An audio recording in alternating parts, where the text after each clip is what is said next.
What's going on YouTube? Scope Needed here, and today I've got a render settings tutorial for anybody who has an HD PVR and Sony Vegas Pro 10.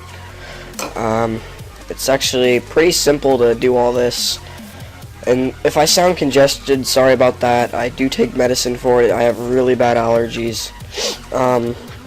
So yeah, that's out of the way. So first thing you want to do, go ahead and drag your clip in, which I have already done. And what you're going to want to do is go up to File and Properties. Make sure your properties are the same as mine.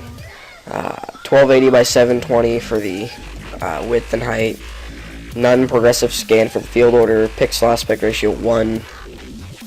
All the other ones just don't fit PVR settings. And you're going to want to make sure the frame rate is on 59.94 because that is what the PVR records in.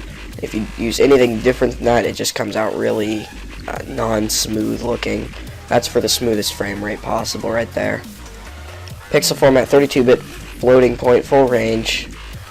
Composite gamma 1.0 linear. I'm not sure what that is. I never changed it, and it seems to work just fine as it is. Full resolution rendering quality best. That is going to make it so that you render in the best quality and when it's being played back.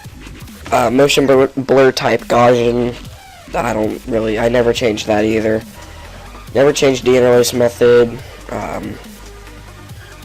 Yeah, that's pretty much it for those.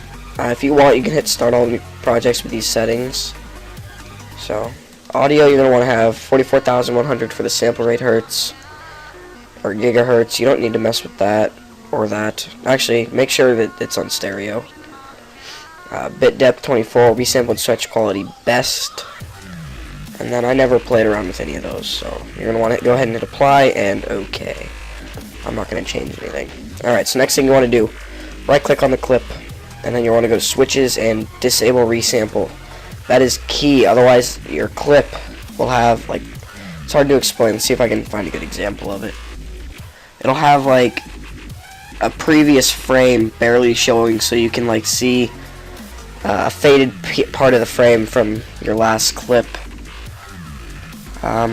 It's really noticeable when you have it playing back on full speed, but it's not showing up for me, so that's key that you do that. And then next thing you want to do, you're going to want to go ahead and click on that guy right there. Looks like a little crop symbol, and you're going to want to go ahead and make sure that these two boxes are checked. Drag in your corners just a little bit. Probably best if you keep the XP bar there, so you don't get accused of setting up clips. I've already got a preset for this, so I'm just going to go ahead and do that. Next thing you want to do is go into video effects and scroll down to sharpen, and then you're going to want to go to reset to none, and then you're going to change that to 0.5, and then you save it as a preset, which I've already got. Not heavy. I just named it PVR. And then go ahead and X off of there. Next thing you want to do, render as, and you're going to want to go ahead and make sure this is on main concept avc/aac.mp4. You're going to go to custom, and you're going to go to custom frame size for this guy. Make sure you have include video checked. If you don't, you're going to not have any video in your after it's done rendering. So it's probably best to have that checked. I mean, unless you don't want a video. Anyways, then you're going to want to have profile baseline frame rate again 59.94. Otherwise, it just won't be as smooth because that is what the PVR records in. Make sure you got that checked. Field order none, progressive scan, same as in the properties. Pixel aspect ratio, same thing, 1. Number of reference frames, 1. Alright, so down here, this is where it can make a big difference. Variable bit rate, you're going to want to have that at 13,500,000 because the PVR's bit rate per second is 13.5 bits per second. So that translates into 13,500,000, and same with the average bit rate. That's pretty much all your video settings. Audio, you're going to want to have on 44,100 again. And the bit rate you're going to want to have on the 128,000. Make sure you got to include audio, otherwise you won't have any audio. in your final product. Video rendering quality, you want best.